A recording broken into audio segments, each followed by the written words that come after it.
pagpapatuloy sa pangalan ng Jesus. Now we're going to worship is taken from Awit 67 verses 5 to 6. Purihin ka nawa ng lahat ng tao. Purihin ka nila sa lahat ng dako. Nag-aling mabuti ang mga lupain. Pinagpala kami ni Yahweh, Diyos namin. Amen? Ang ating Diyos ay buhay. Papurihan natin. Magpasalamat tayo sa ating Panginoong Jesus. Amen. Hallelujah, Lord Jesus. Thank you, God. Hallelujah. Hallelujah.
Father, we praise you and we honor you, O God. We thank you that this is the day that you made, O Lord. Tunay nga po, O Diyos, aming pong dinideklara, Panginoon, pinahahawakan na wala pong imposible sa iyo, O Diyos. Sa aming paglapit sa umagang ito sa iyong presensya. Alam namin, Panginoon, gaya po ng iyong sinabi, sa lahat ng napapagal, sa lahat ng nabibigatang luha, kami iyong pinapalapit upang bigyan ng kapahingahan. Panginoon, sa anumang kabigatan na dala-dala ng bawat isa, dalangin namin, Panginoon, ang iyong mapagpalang kamay, ang gumawa at kumilos, O Diyos.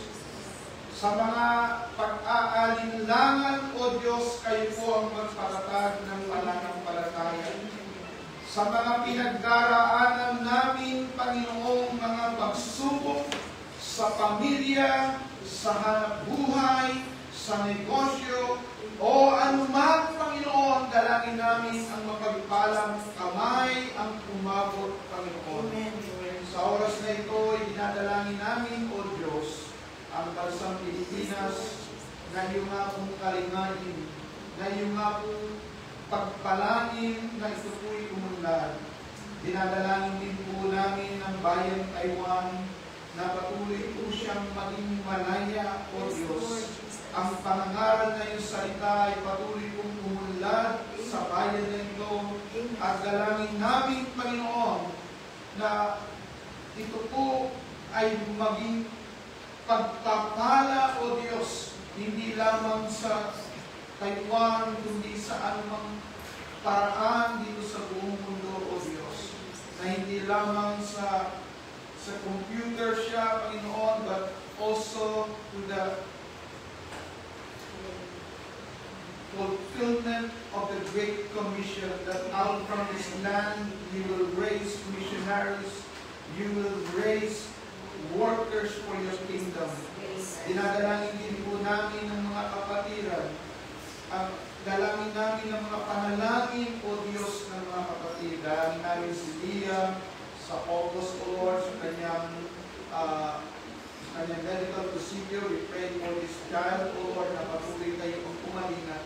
Dinadalangin din namin, O Diyos, ang ating Mila, na kayo po ang Diyos na magpapalakas, Diyos na magbibigay, Panginoon, ng kalusugan.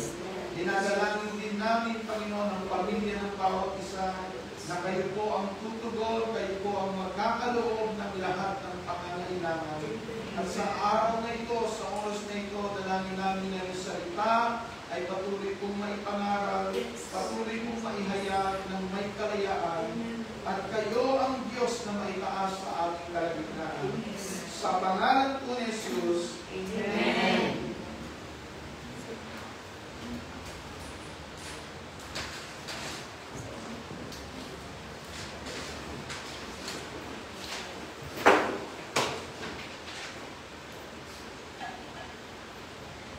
Scripture reading is taken from Psalm 146 verses 5 to 10. Happy is he who was the God of Jacob for his help, whose hope is in the Lord his God, who made heaven and earth, the sea and all that is in them, who gives truth forever, who executes justice for the oppressed, who gives food to the hungry. The Lord gives freedom to the prisoners. The Lord opens the eyes of the blind. The Lord raises those who are bowed down. The Lord loves the righteous. The Lord watches over the strangers. He relieves the fatherless and widow. But the way of the wicked he turns upside down. The Lord shall reign forever, your God, O Zion, to all generations. This is the word. Amen.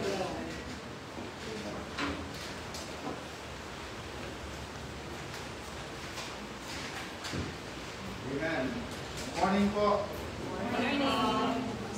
Salamat sa Diyos at patuloy po tayo na nagpupuri sa kabutihan niya, na siya ay Diyos na matapat, Diyos na sapat, at Diyos na palaging tumutugon sa ating mga panalangin. Tayo pinagpupuri na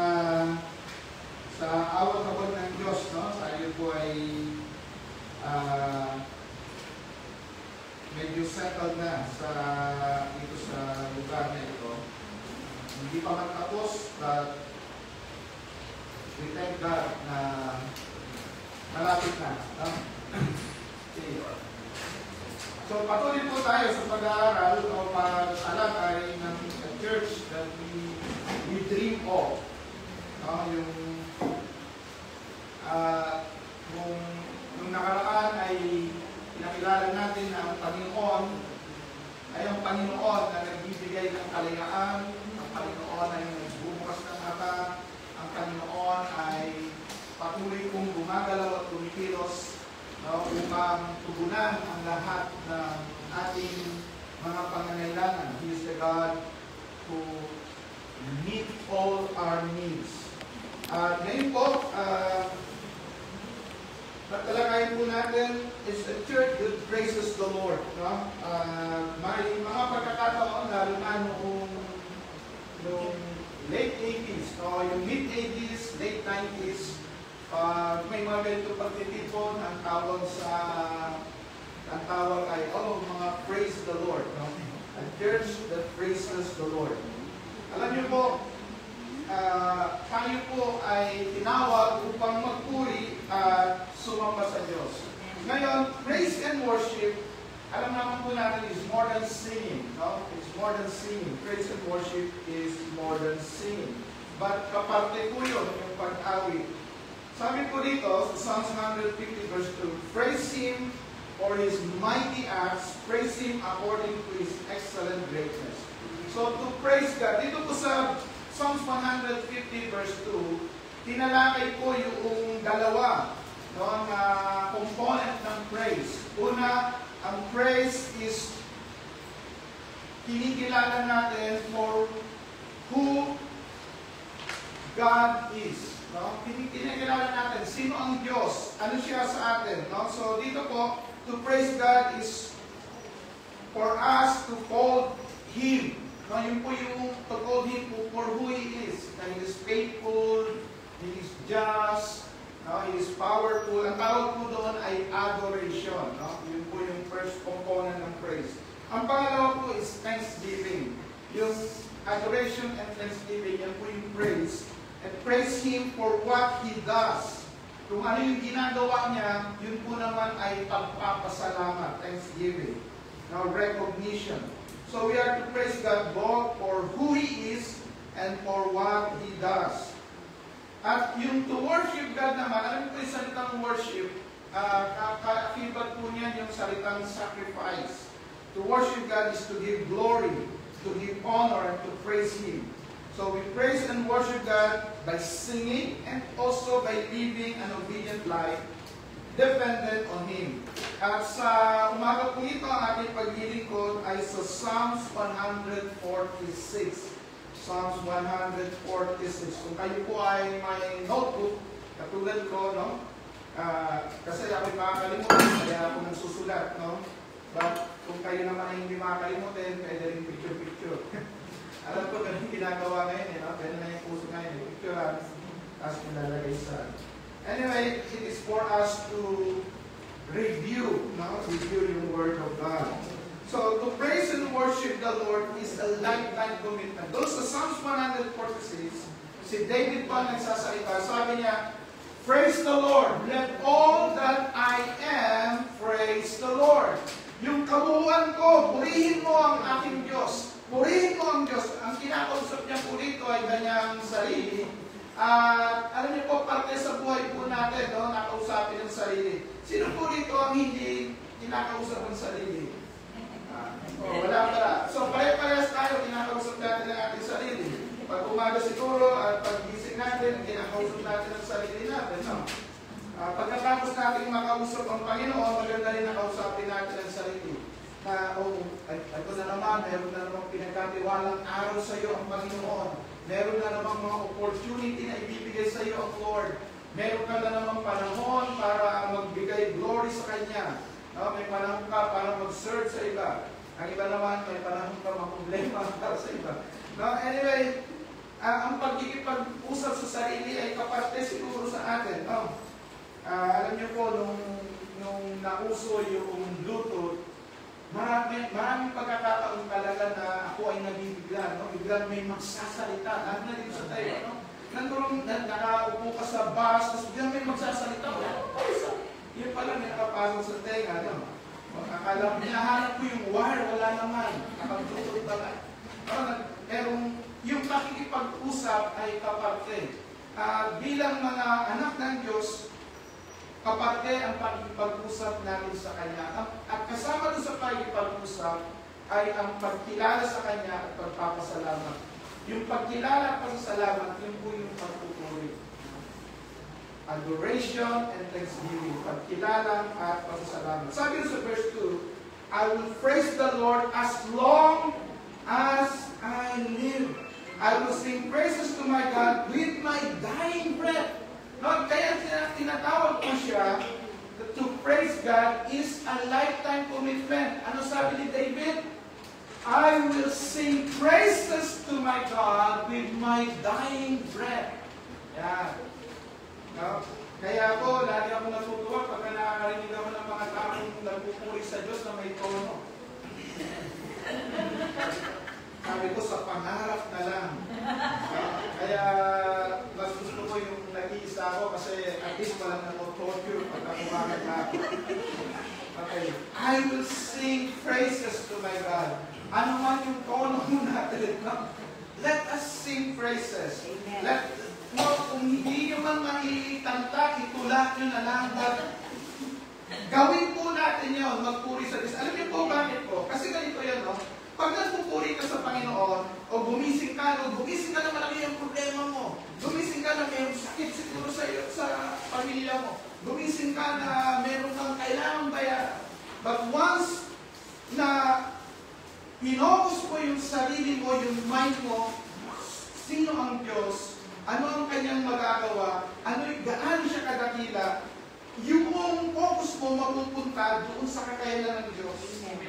Mabubuksan yung kaisipan mo sa mga possibility at mga opportunity na ipinagkakaloob niya. No? At the same time, magkakaroon ka ng kapayapaan. Kung hindi nyo po yan try nyo. No? Let your praise receive yung mga problem, no? na kinakaharap po natin. Sabi dito sa Revelations 19 verse 5, yung praise po hindi lamang at to our dying breath. As a believer, praise is part of our eternal life. Pagdating natin doon sa eternity, kasama doon ang pagpupuri ng Diyos. Kaya ngayon pa lamang mo, nagpa-practice na mo tayo dito. Pagka nagpapa-awit po tayo, sanayin po natin yung vocal cord natin. Maaaring pagdating doon, meron tayong heavenly voice. At sabi doon sa Revelations 19 verse 5, praise our God, all you His servant, and those who fear Him, both small and great. Magiging part po ang pagpupuri sa Diyos sa panahon na tayo po ay naroon na sa kalangitan. Nung ang mga Israelita po ay tanggalin ng Diyos mula sa pagkakaalipin, alam niyo po yung prime purpose, sabi mo sa Exodus 8 verse 1, go to Pharaoh and say to him, this is what the Lord says, let my people go so that they may worship me. No? Kaya sila pinakawalan ng Diyos. No? Kaya sila inalis mula doon sa kanilang captivity ay upang sumamba sa Diyos. Matatandaan po natin ang declaration po ng Messiah. No? Na siya po ay anointed to set the captives free. Bakit po? Noong panahon na dumating ang Panginoon, ang mga tao ay nasa captivity. Nasa captivity sila, under sila ng colony ng Rome. At the same time, nasa captivity sila ng religiosity. No, napaka-religious nila, pero blinded sila doon sa religiosity nila. Gaano ka-blind sila? Na yung nawala na sila ng pag-ibig. Paano natin masasabing walang pag-ibig? Matatandaan po natin ang Panginoong Jesus. No? Meron po siyang pinagaling. Ano ang sabi ng mga tao? Bakit dala-dala mo yung tampipi mo? No? Bakit dala-dala mo yung banig mo. Biro ninyo, yung matandang tao na yon, ilang taong nag-suffer, pinagaling ng Panginoong Yesus, ang nakita ng mga tao, no, lalo na yung mga religious leader, nagkakasala ito kasi dala-dala niya yung kanyang banig. Hindi nila makita yung himala ng Diyos na ginawa doon sa tao. Ganon po sila ka-blinded, ganon po sila ka-captive sa kanilang rules and regulation. No?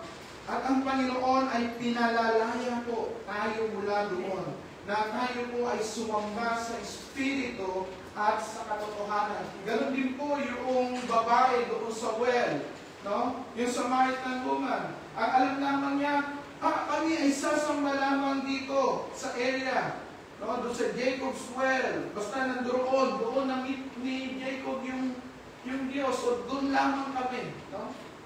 Pero sinabi ng Panginoong Yesus, dumarating ang panahon, at ang panahon na ito ay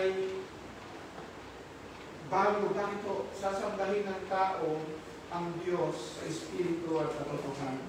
So God set His people free so that they may worship Him. Sabi rin sa Exodus 12:31, ito na po si Pharaoh.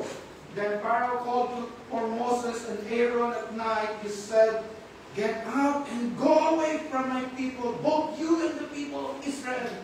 Go and worship the Lord as you had said." No?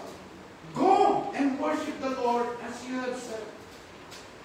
So from the start noong Exodus, ang gusto ng Diyos ay sumamba ang kanyang mga anak ng malaya. Ganun po yun. No?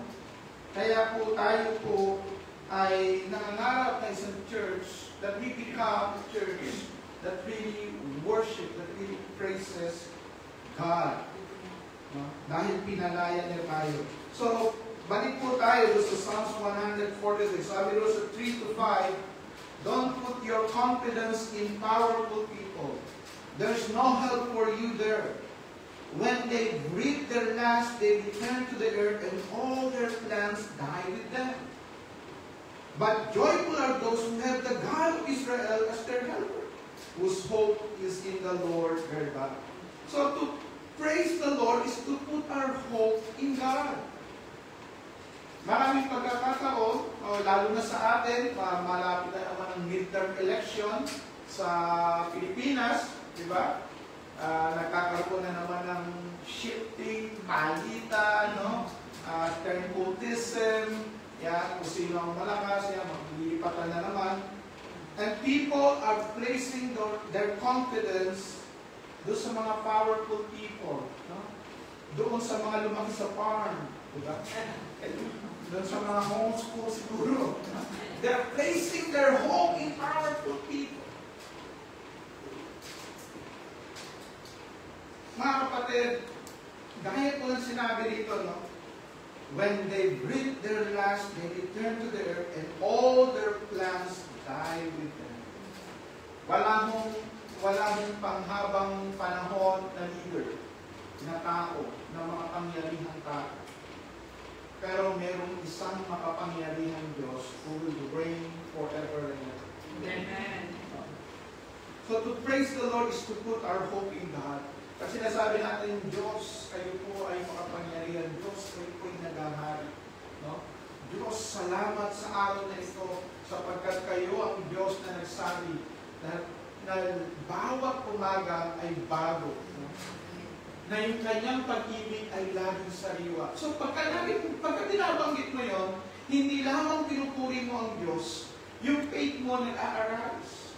Ngayon, paano po yun? Gano'n importante po yun? Sabi ko ng salita ng Diyos, faith comes by hearing, and hearing the Word of God.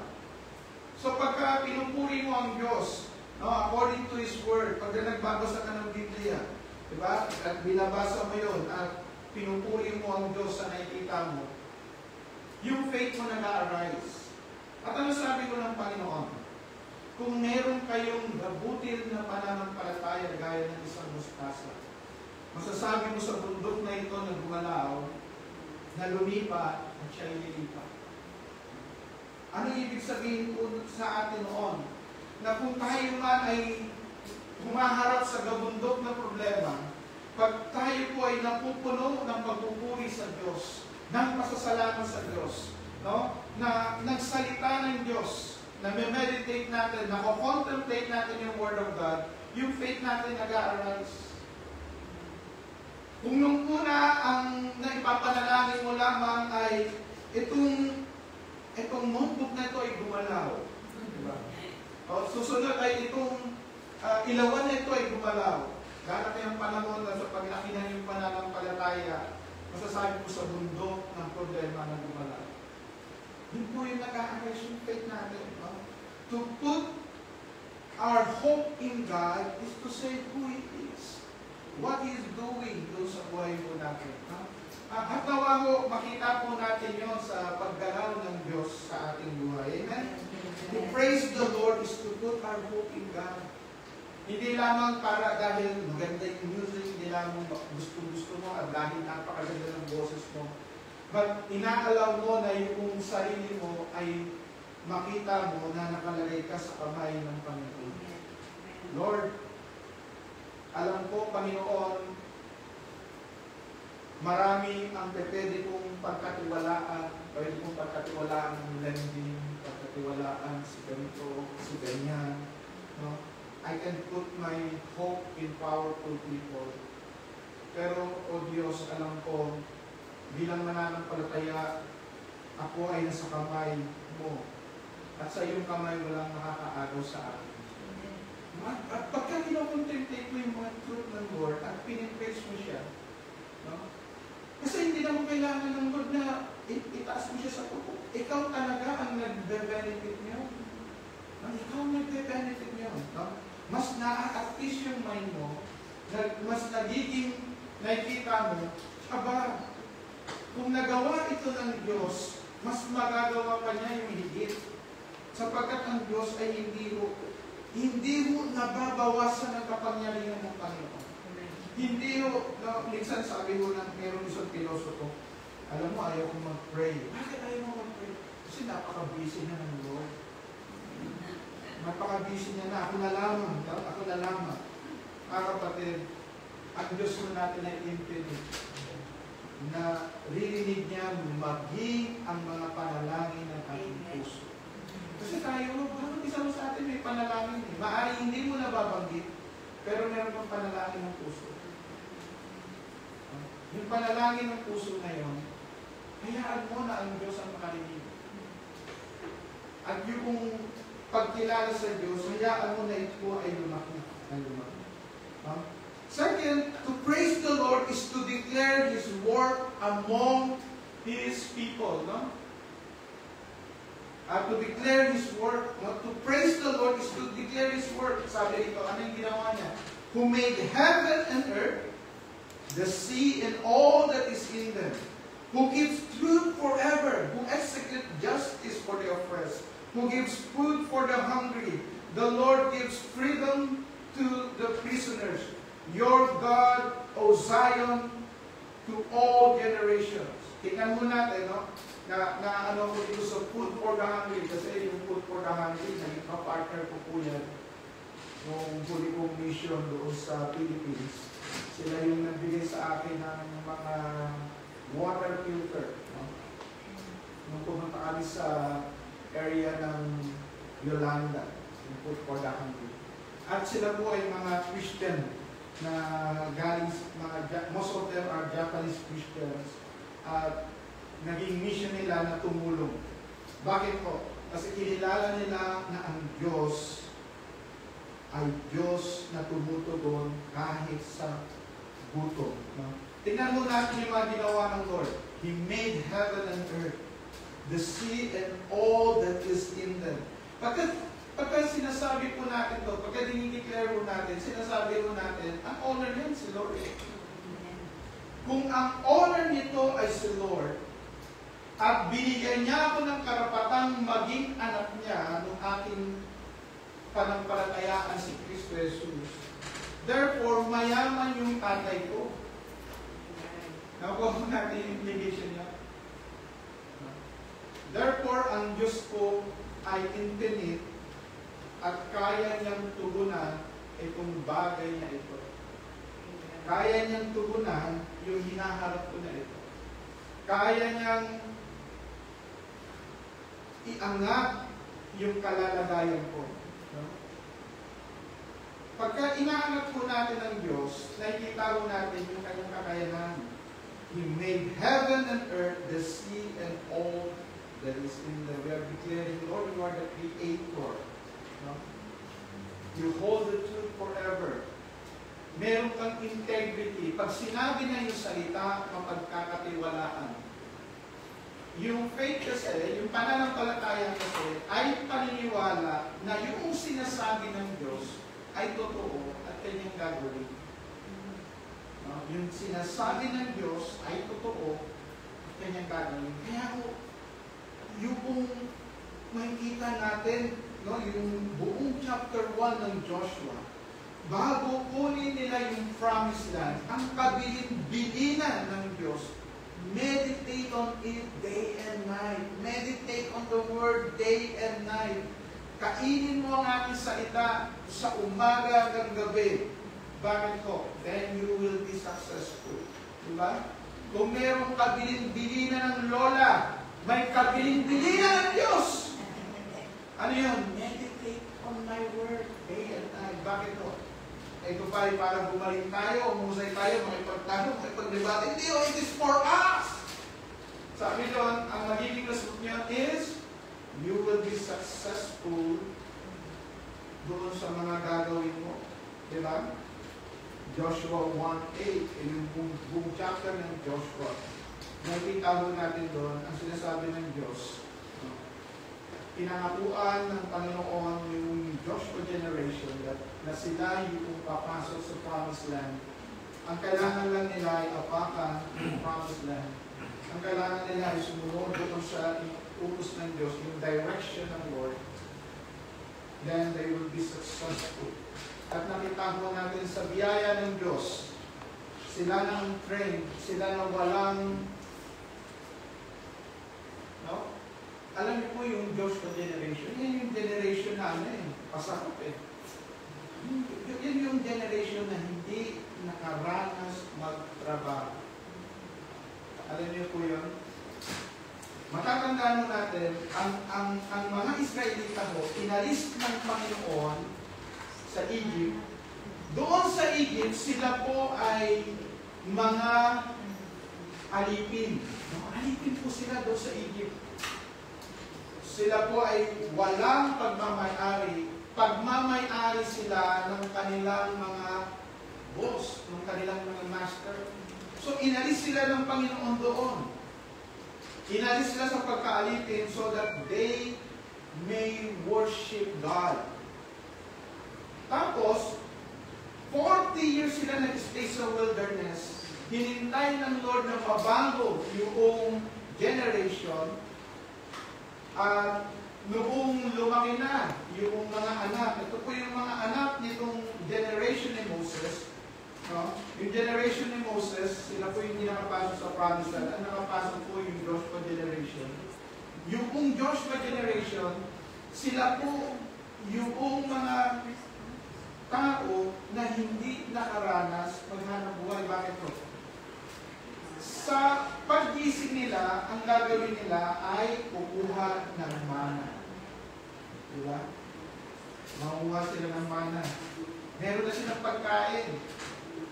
Pag kailangan nila ng tubig, may nanggagaling sa bato. Pag kailangan nila ng karne, magpapadala ang Diyos ng mga pugo. So, mahuhuli na lang sila. Tapos, paggabi, hindi nila kailangan masyadong marami ang gwardiya. Bakit po? Kasi sila po ay napapalibutan ng walls of fire. Meron silang walls of fire. Kung meron mga wild animals na pupunta sa camp nila, hindi makakapasok. Bakit po? Kasi meron walls of fire. Pag tanghali, no? Hindi nila kailangan ng aircon sapagkat meron silang pillars of cloud. Meron silang pillars of cloud.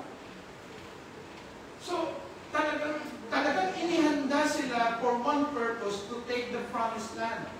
No? Inihanda sila, tinrain sila, kaya yung paghahanda nila na yon ay para sa pakikipaglaban, pagkuha doon sa promised land. Sila yung generation na yun. No? Ito yung Diyos who keeps the truth forever. And He executes justice for the oppressed. Oppressed yung mga Israelites, pinalaya sila. And then, sila po ay binigyan ng tunay na kalayaan. And then, ano pa ho ang gagawin natin? No? To praise the Lord is to declare His word among people.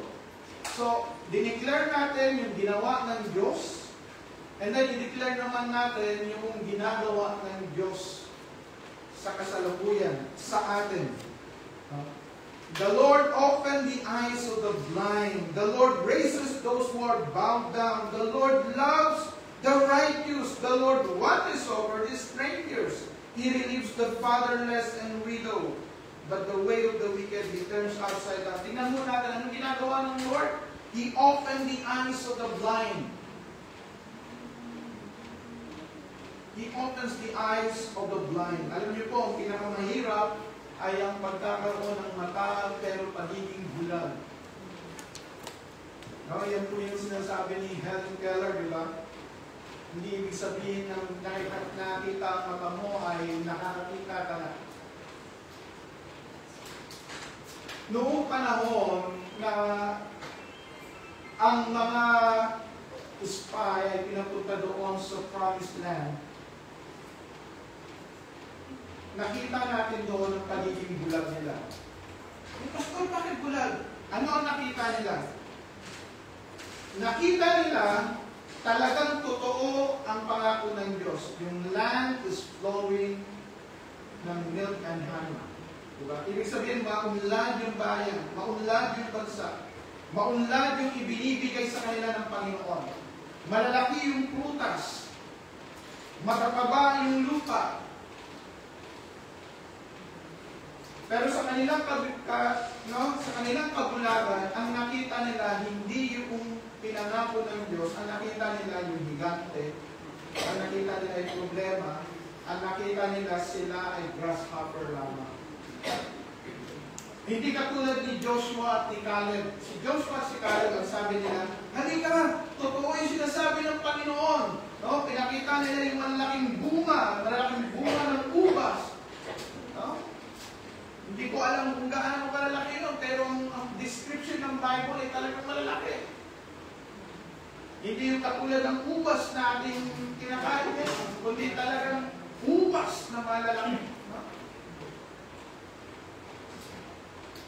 Yung pagiging bukas ng mata, yung makikita mo natin, behind doon sa nakikita natin physically, yung pagkilos ng Diyos. He opened the eyes of the blind. Nung hinahamon ng Philistine ang army of Israel, ang nakita lamang nila, napakalaki ng mama nito, bigante yung mama nito. Ang nakita ni David, yung mama nito malaki, magaling tamaan. Yung mama nito higante, naku, mabagal to. Higit sa lahat ang nakita niya, yung kakayanan ng kanyang Diyos. Ang kakayanan ng kanyang Diyos. Maraming tao na yun, bulag eh. No? Bakit sila nabubulagan? Nabubulagan sila sa laki ng mga gulaya. Ang nakakalimutan nila, ang Diyos ang lumalang ng langit at lupa. The Lord opens the eyes of the blind. May kita natin, no? Maaaring nung una ninyong punta rito, nakita ninyo yung kitchen, nakita nyo na, bakit gusto yung kitchen? Para po ba naman? Diba? Possible ba yun? And we open the eyes of the blind. May kita mo, ano yung opening the eyes of the blind? May kita natin yung possibility doon sa tinatawag nilang impossibility. Opening the eyes of the blind is to see beyond doon sa physical things. Nakikita mo yung possibility doon sa isang tao. Maaaring tinignan, naku, ayan ay disabled. Maaaring tinignan yung iba, disabled. Pero pag nabubuksan yung mata natin, nakikita natin, he is differently able. Meron siyang kakayanan, hindi katulad ko. Diba? So to praise the Lord is to declare His work among people. Nagbubukas siya ng mata.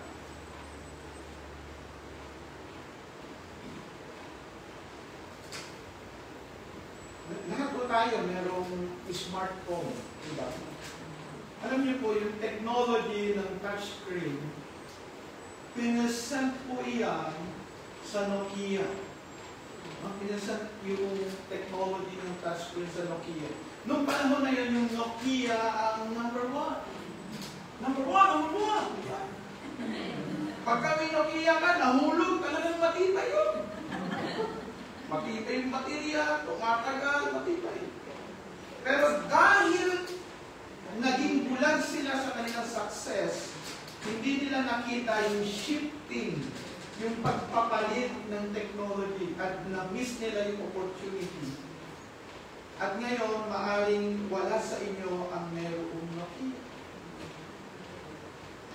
You see? Yung pagiging blind, hindi lagi siyang physical. Maraming pagkakataon, nagiging blind tayo sa mga binibigay na opportunity ng Lord. And I pray and I hope that the Lord will open all our eyes. Pangalawa, the Lord raises those who are bowed down. Bakit po? Maraming pagkakataon, pagka-bow down ka, o ikaw ay nanlumo, ikaw ay maraming pagkakataon, nakikita mo ay yung pagka ikaw ay naka-bow down, anong nakikita mo? Yung paa mo, yung sarili mo, ang nakikita ko yung tiyan ko. Pag naka-bow down ka, masyado kang conscious sa sarili. Na-conscious ka sa sarili. Pagka pumilos ang Diyos sa'yo, pag nagpupuri ka ngayon, ano na nakikita mo? Pagka inangat mo ang iyong mata, nakikita mo yung kalawakan. Lumalawak yung iyong kaisipan. Lumalawak ang iyong damdamin. Nakikita mo, hindi lamang ako. Nakikita mo yung kalawakan na ginawa ng Diyos. At pag tayo po i-raise ng Lord, gaano man kaliit yung tingin natin sa ating sarili, kaya tayong baguhin ng Lord. Alam niyo po, si Zacchaeus, bukod siya ay maliit din ang kanyang tingin sa sarili, at maliit ang tingin sa kanya ng mga tao. Ang alam lang ng tao, mayaman ka. Di ba? Si Zacchaeus, pero corrupt ka. Ang daming label sa kanyang kay Zacchaeus. Pero sa lahat ng nag-imbita kay Jesus nung araw na yon, ang pinaunlakan niya ay si Zacchaeus. Bakit? Ano ang nakita niya? Nakita niya yung pananampalataya, nakita niya yung repentant heart, nakita ng Panginoon, itong mama na ito na bow down, pagka iniangat, mapupuri ang Diyos. Alam niyo po, ganun po naman ang pagkilos ng Diyos sa maraming pagkakataon. Yun po ang istorya ng Goliath at David. Yun po ang istorya ni Zacchaeus. Yun po ang istorya ng isang generation na hindi naman nakaranas ng digmaan, pero sila yung ginamit ng Lord para makuha yung promised land. Those who are bowed down. Pagka ikaw inangat ng Lord, makikita mo ang Diyos ang mapapupunin. Ano pa? The Lord loves the righteous. Now, ito po mga kapatid, lagi natin tatandaan, nung tayo nananampalataya sa Panginoon, yung righteousness ni Jesus Christ, naging righteousness natin. Yung sin natin, anong tinawag sa Kanya? He became sin for us. Yung curse siya po ang nagdala, no? Pagka nakikita natin yung cross, binayaran ni Jesus Christ yung sin doon. That's why He made us righteous. At nawa ay yung katotohanan na yun ay palagi pong maging totoo sa atin. Ano pa? The Lord watches over the strangers. At ito po ay isa sa napakagandang bagay na sa atin bilang mga migrants, no? Bilang mga dumayo, na lagi namin titignan na ang Diyos ay may puso sa migrante, na ang Diyos ay may puso sa atin mga strangers, no? Sa ating mga tayo na mga foreigners. Merong puso ang Diyos sa atin. Bakit po? Ano si Jesus Christ ay naging migrant din? Alam niyo po si Jesus Christ, no? Ilang buwan lamang after ng kanyang kapanganakan, naging migrant na sila. Nag-migrate sila mula sa Promised Land to Egypt. Diba? Ipinanganak nga siya, hindi sa kanilang, sa kanilang lugar eh. Hindi sa Nazareth, ay pinanganak siya sa Bethlehem. Tapos, pinagtangkaan ng kanyang buhay, naging migrante sila sa Egypt. Ano pa? He relieves the fatherless and widow. Fatherless ba tayo? Wala ba tayong tatay? Na rin ang Diyos. Widow ba tayo? Wala tayong asawa na rin ang Panginoon. So to praise the Lord is to declare His work among people. Na anuman ang kalalagayan natin, naroon ang Diyos. Naroon ang Panginoon.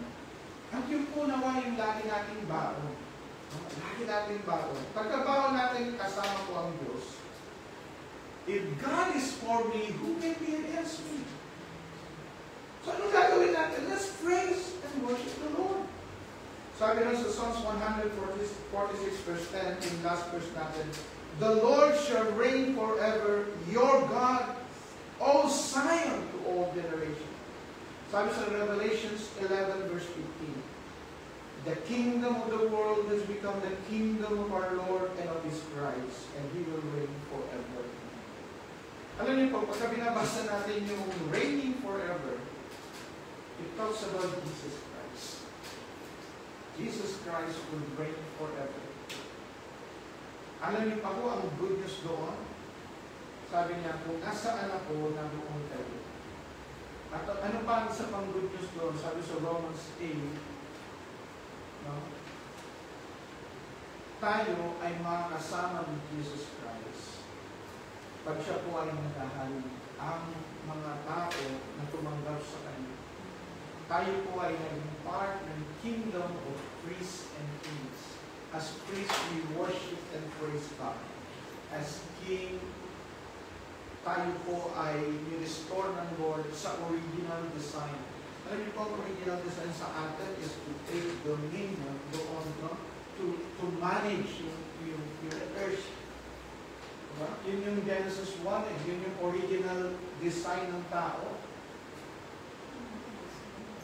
Kaya po, doon sa redemption, nakikita natin, part doon sa redemption, doon sa una, nung tayo niligtas, tayo po ay na-justify. Ibig sabihin ng justification, pinawalang sala ka. As if hindi ka nagkasala. Kung gaano man karumi, gaano man kapula yung ating kasalanan, sa Panginoong Jesus, sa pamamagitan ng cross, naging white lahat yun. Pangalawa, sa ating process na yon, sinasanctify tayo. Ibig sabihin na sinasanctify, pinababanan tayo, nililinis tayo ng Lord. No? Ginagabayan tayo ng Panginoon. Na yan ang banal na Espiritu na naglilinis sa atin. Pero ang pinakahuli is glorification. Ano yung glorification? Yung glorification is mababago yung ating katawan. No? Magkakaroon tayo ng glorified body. Hindi ko alam kung paano magiging glorified body ng katawan ko. Ini-imagine ko na lang. No? Siguro sa panahon na yun, nakikita ko na yung aking paa. Hindi na yung bulot dyan. Nakikita ko na rin. Ano yung glorified body? Sabi ng salita ng Diyos, kung paano si Kristo, ganun din tayo. Na-imagine ko si Jesus Christ na pass through sa walls.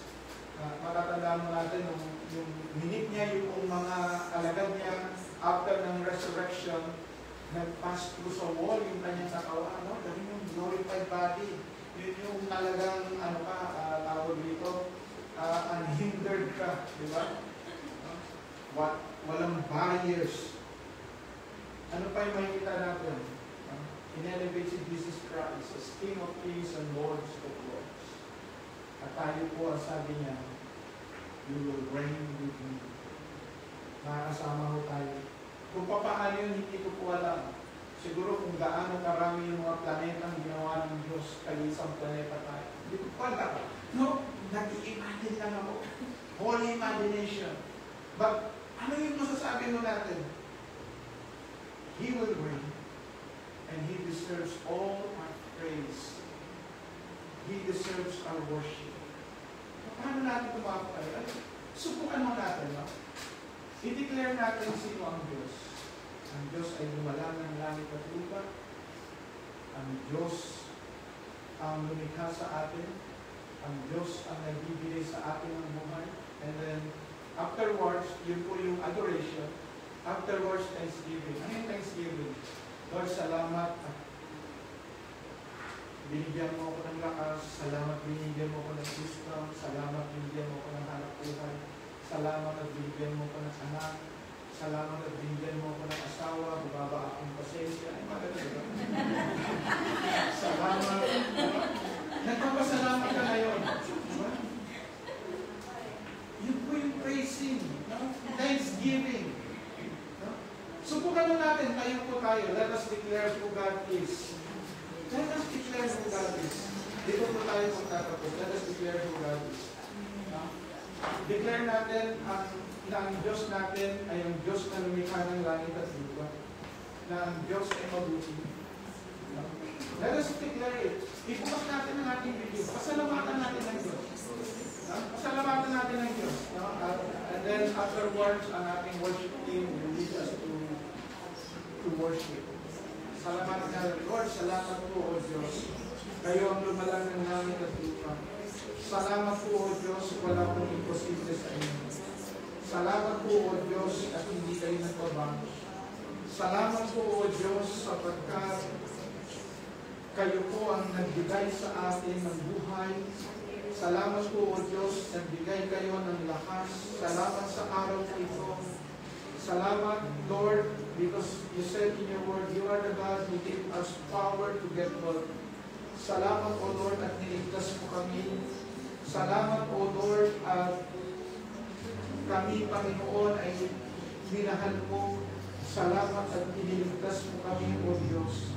Purihin ka, Panginoon. Salamat po, O Diyos, sa mabubuti mong gawa. Hallelujah, Lord. Hallelujah.